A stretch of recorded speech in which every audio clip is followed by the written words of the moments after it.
కూటమి ప్రభుత్వం యొక్క ఉనికి తగ్గుతుంది, ఈ ప్రభుత్వం ఫెయిలియర్ అని చెప్పి ప్రజలు మాట్లాడుతున్నారు అనేటువంటి విషయాన్ని గ్రహించుకొని వీళ్ళు ఇక ఏదో ఒక డైవర్షన్ పాలిటిక్స్ చేస్తూ ఉంటారు.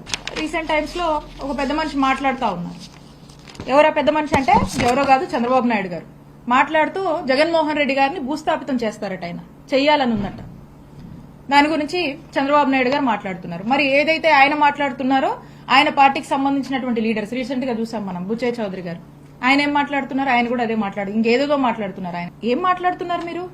దీని లోతు మనకు అర్థమవుతా ఉంది. అంటే చంద్రబాబు నాయుడు గారు మా జగన్మోహన్ రెడ్డి గారిని భూస్థాపితం చేయాలి అని ఆయన మాట్లాడుతున్నారు. ఆయన పార్టీ నాయకులు కూడా ఆ మాటల్ని ఇంకొంచెం పెంచి మాట్లాడుతూ ఉన్నారు. అంటే దీని వెనకాల ఒక పెద్ద కుట్ర నడుస్తుందని మనకు స్పష్టమవుతా ఉంది. ఒక కుట్రకు తెరలేపుతున్నారు. ఎందుకంటే ప్రజల్లో వస్తున్నటువంటి ఆదరణ, ప్రజల్లో కూటమి ప్రభుత్వం పైన చంద్రబాబు నాయుడు గారి నాయకత్వం మీద వస్తున్నటువంటి వ్యతిరేకతను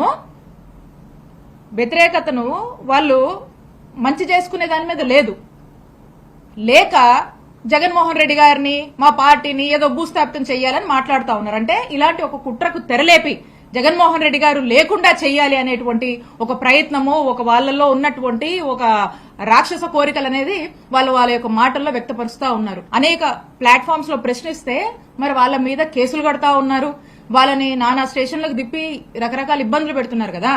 మరి మీరు మాట్లాడుతున్నారు, మిమ్మల్ని ఏం చేయాలి? సేమ్ మీ మీద కూడా అప్లై చేయాలి కదా. మరి ఖచ్చితంగా అంటా ఉన్నాము, బుచ్చయ్య చౌదరి గారు ఏదైతే మాట్లాడుతూ ఉన్నారో మేము దాన్ని తీవ్రంగా ఖండిస్తున్నాము.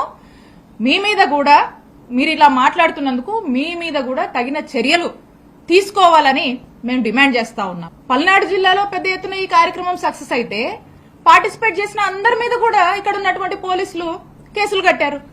పార్టిసిపేట్ చేసినటువంటి ప్రతి ఒక్కరి మీద కేసులు కట్టారు. మీరు ఇలా మా మీద కేసులు కట్టి మా కార్యకర్తల్ని కార్యక్రమానికి రావద్దని మీరు ఎన్ని నోటీసులు ఇచ్చినా మీ ప్రయత్నాలన్నీ కూడా విఫలమైనాయి. పెద్ద ఎత్తున ఈ కార్యక్రమం సక్సెస్ అయింది. ప్రజల మనసుల్లో, ప్రజల గుండెల్లో జగన్మోహన్ రెడ్డి గారి మీద అభిమానం ఉంది. మీరు పోలీస్ ఆంక్షలతో మీరేవో కాగితాలు పేపర్లు ఏవో ఇవ్వచ్చేమో, కానీ ఈ అభిమానాన్ని, ప్రజల గుండెల్లో జగన్మోహన్ రెడ్డి గారి మీద ఉన్నటువంటి ప్రేమని మీరు ఆపలేరు. మా మీద కేసులు పెట్టి మమ్మల్ని ఆపాలనుకుంటున్నారా? మమ్మల్ని మీరు ఆపలేరు. ఇవి కాదు, ఇంకెన్నైనా పెట్టుకోండి. జగన్మోహన్ రెడ్డి గారి నాయకత్వంలో మేమందరం పనిచేయడము మా అదృష్టంగా భావిస్తాము. మీరు ఏదైతే ఆంక్షలో ఇంకోటో మీరు విధిస్తున్నారో, మీరు చేస్తున్నారో క్లియర్ గా కూడా మీ అడ్మినిస్ట్రేషన్ ఫెయిలియర్, మీ యొక్క అడ్మినిస్ట్రేషన్ ఫెయిల్ అయింది కాబట్టి దాన్ని కప్పిపుచ్చుకునేందుకు మా మీద ఇవన్నీ కూడా ఈ కేసులు కట్టడం కావచ్చు, లేదా ఇంకోటి కావచ్చు మీరు మా మీద అన్ని వేస్తున్నారు. కానీ ప్రజలు ఒకరు స్పష్టంగా గమనిస్తున్నారు.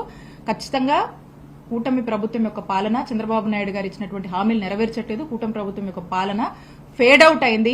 ఇది ఒక ఫెయిలియర్ గవర్నమెంట్ గా ముద్రేసుకుంటుందని ప్రజలు రియలైజ్ అయ్యారు. దానికి తగ్గట్టే ముందు కూడా పరిణామాలు ఉంటాయి. ప్రజలు అన్ని గమనిస్తున్నారని తెలియజేసుకుంటున్నారు.